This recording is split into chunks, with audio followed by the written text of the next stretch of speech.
Ya, Bismillahirrahmanirrahim. Di sini saya ingin menjelaskan tentang laporan saya analisis dampak negatif kecanduan game online terhadap kesehatan fisik dan mental remaja serta strategi penanggulangannya. Di sini disusun oleh saya sendiri, Ryan Alfarijata, dengan NIM D602401114, Program Studi Teknik Industri Fakultas Teknik Universitas Muhammadiyah Surakarta 2025. Untuk tema yang saya ambil sendiri adalah analisis dampak negatif kecanduan game online terhadap kesehatan fisik, mental, dan remaja serta strategi penanggulangannya. Latar belakang pemilihan tema tersebut adalah pemilihan tema ini didasari oleh keresahan saya sendiri melihat perubahan pola hidup di lingkungan sekitar saya. Untuk saat ini game online sudah bergeser fungsi dari sekedar sarana hiburan pelepas penat menjadi sebuah kebutuhan pokok yang sangat obsesif. Urgensi masalah ini terlibat dari fenomena zombie remaja. Banyak remaja yang secara fisik hadir di sekolah atau di rumah, tapi mereka tidak di sana. Mereka kurang tidur, mata sayu, dan sulit fokus semalam untuk begadang demi push rank. Untuk fenomena pendukungan sendiri secara fisik, keluhan nyeri punggung bawah dan sindrom mata lelah kini menyerang usia muda, penyakit yang dulunya diidentikan dengan pekerja kantoran, secara mental jadi fenomena sumbu pendek, remaja jadi sangat mudah tersinggung, tantrum atau bahkan membanting barang hanya karena dilarang bermain atau koneksi internetnya terputus.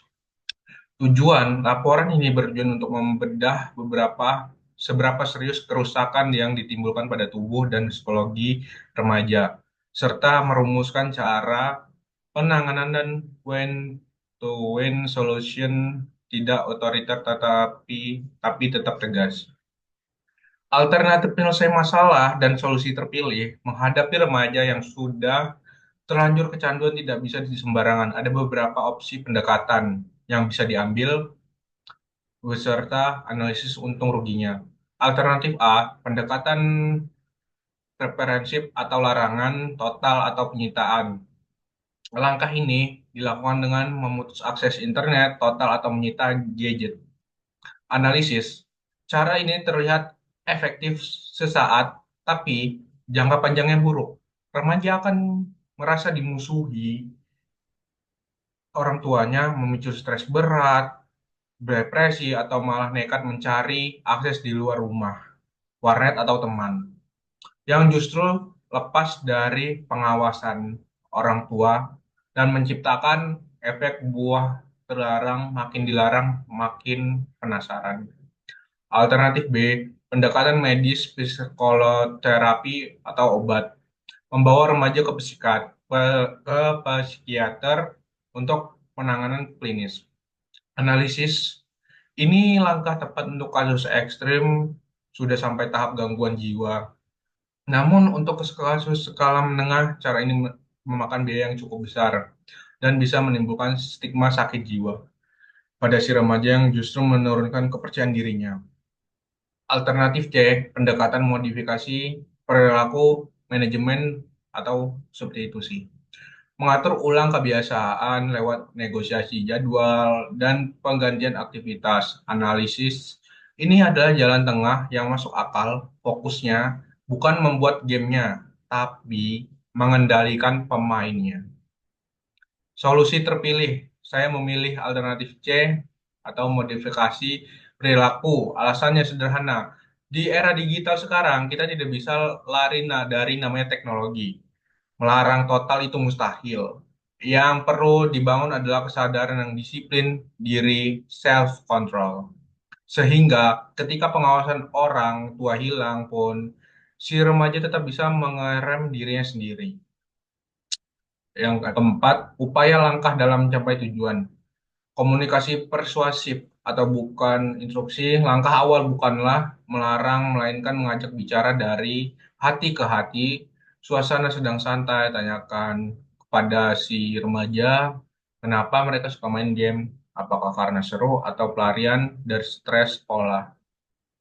Pemahaman ini agar orang tua bisa masuk sebagai teman, bukan polisi yang eh, menjebak.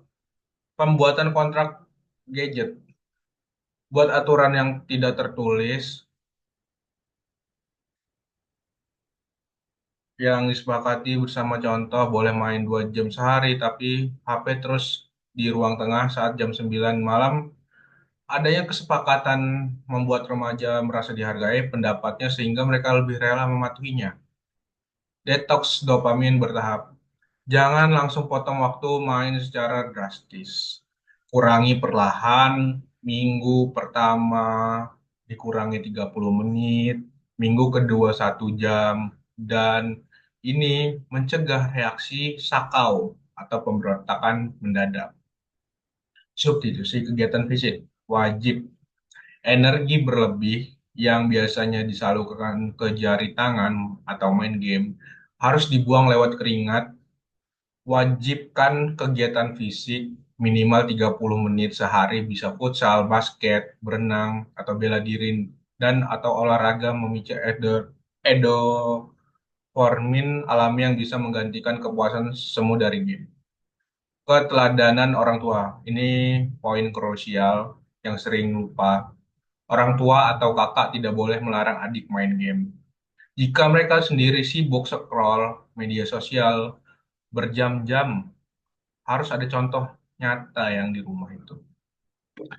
Hasil yang diharapkan, pemulihan fisik, kualitas tidur membaik, deep sleep tercapai, risiko obesitas menurun drastis, dan tubuh juga mulai bergerak aktif, dan keluhan sakit kepala atau mata berkurang drastis. Stabilitas emosi, remaja menjadi lebih tenang, kemampuan komunikasi tetap muka, sosialisasi kembali normal, dan tidak mudah meledak emosinya saat menghadapi masalah nyata. Prestasi akademik, dengan berkurang jam gadang, konsentrasi di kelas otomatis meningkat yang berujung pada perbaikan nilai akademik. Kesimpulan, kecanduan game pada remaja adalah masalah kompleks yang tidak bisa diselesaikan dengan amarah, penyitaan paksa. Masalah ini menyerang kesehatan fisik, kurang gerak, dan mental. Ketergantungan dopamin instan. Dari analisis ini dapat disimpulkan bahwa kunci penyelesaian adalah keseimbangan game. Tidak jahat, salah adalah porsinya. Melalui pendekatan manajemen waktu yang manusiawi dan pengalihan ke aktivitas fisik, ketika membantu remaja mendapatkan teknologi kembali ke fungsinya semula sebagai hiburan pelengkap, bukan poros kehidupan. Ya, itu mungkin sekian dari presentasi saya. Eh, Mohon maaf kata kalau ada kesalahan. Assalamualaikum warahmatullahi wabarakatuh.